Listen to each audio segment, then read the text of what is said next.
from there to your next foray, which was in the go-kart? A bit more rallying, etc., but basically you're right. I had a bit of a hiatus. As we all did. Family, money, all that sort of stuff. When I got back to it, I was in my 30s anyway. And I reckon I dropped off a fair percentage of my speed.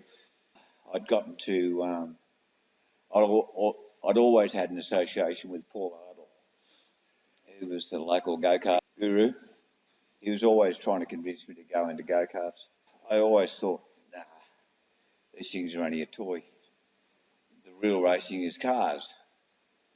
And of course, after he finally got me into one and I started to race in it, started to drive in it, I thought, wow, these things are, got to give them a bit more respect than I thought. They're quite high G-force, they're accurate, there's none of this turn the steering wheel and 5 seconds later it starts to turn. There's, you do it and it's instant. Like Ayrton Senna says, the purest form of racing. I still didn't do anything for a while, mainly because of lack of money, and then people like Paddy Ward brought a go-kart and I used to always pester him to go out and we'd do a practice run and I'd have a run at it. And one of the guys that worked for me had go-karts and this sort of stuff. Anyway, it didn't take too long for me to get into and drive. I had my first race meeting at Orange in a Sprinter. It was a bit eye-opening for me. I certainly didn't regard them as a toy then because I realised that cars, especially touring cars and things like that, were maybe split by a couple of seconds. These things are split by 100th. And you sneeze and you're back 20 spots, Quite competitive, really competitive, and a lot of fun. So how did your connection with JP come about? Well, pretty much... John Pizarro? Yes.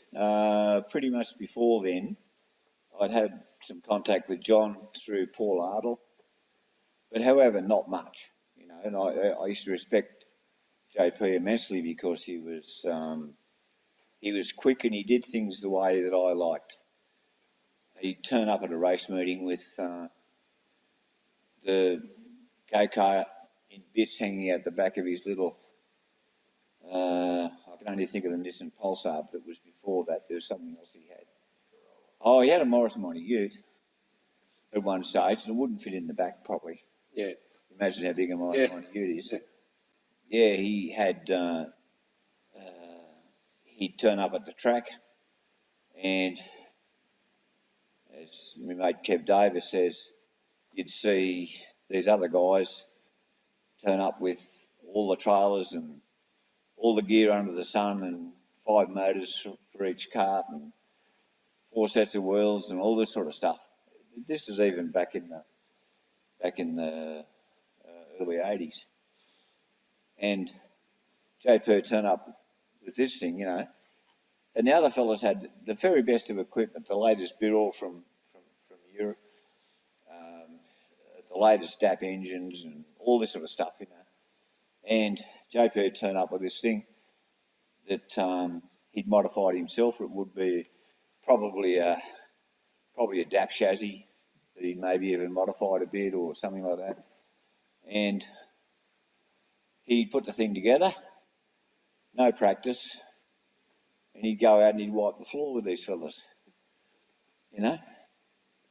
And he was just superb as far as I was concerned. So whenever I got the chance to talk to him, I used to. And later on, of course, because when I started racing karts, I became friendly with Dave Van Schaik, who used to do my engines, and Charlie Van Schaik. And Charlie and Dave used to make go-karts for John.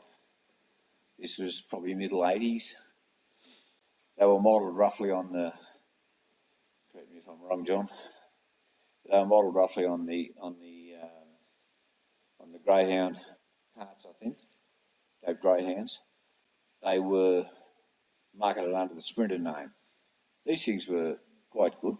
I used to often run into JP at Dave Van Schaik's workshop. and I got to talk to him and know him, and I've also held a position or two in the kart club, and I used to sometimes enlist his help and so on and so forth with things like that, but only on a small margin. Yep. You found a good connection with JP? Yes, I discovered that we had quite a lot of things in common, and one of the things was that, a few of the things I suppose, related to doing motorsport on the cheap, because John always did things on the cheap, sometimes because he had to, sometimes because he was too tight to do otherwise. But mostly, when you do that sort of thing, you learn an awful lot, and this is what a lot of people miss. JP, really, we cemented our relationship when we had the national championships here in 88. 88. And the club left itself in a pretty dire state. Jeff Milton and I got together and took on the roles of dual president of the club to try and drag it back out, because we had some really, really silly loans and grants we'd never got, and all this sort of stuff happening. There's no way in the world we could repay all this stuff. John was a really, really good friend at that time, because he understood exactly where we were at, and he could suggest to me that maybe, because he's a very good businessman, of course, he could suggest to me that maybe we could negotiate that loan a different way, and we could contact the government and help us to negotiate that loan a different way and things like that. He also,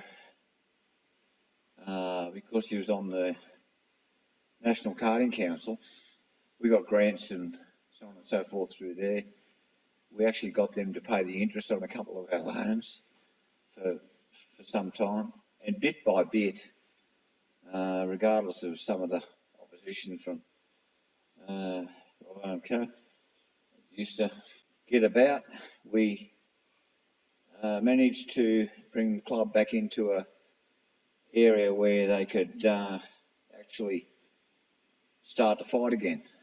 And to this day, they're still financial, which is an immense sense of pride to me, Nordo, and JP, and quite a lot of other people too that were on the committee at that stage, because we went through a really, really tough time, But anyway, at the end of that, of course, John and I talked quite a lot about all sorts of things. I suggested to him one day that he might like to take his son Nick on as a driver. Maybe we could do something with a kart for Nick and get a bit of assistance from John. The main assistance I was looking for, of course, was for John to come along and do some driver training and do some setup training. And that's where it all started. So how old roughly would Nick have been at that? Nick was probably about 16, I think. And he was really starting to get good, going pretty good. Yeah, okay. As a junior, he was still a junior. Yeah. And he was going really, really good. And, anyway, John said, yeah, not a problem. I'll make a kart for you. This is what you've got to do. You've got to hand the kart back in the same condition. You've got to help any other sprinter driver that's a race meeting, which hasn't done us any harm at all. Yeah, this is how we do things. And then bit by bit, I encouraged JP to take us into the world of CIK racing. Okay.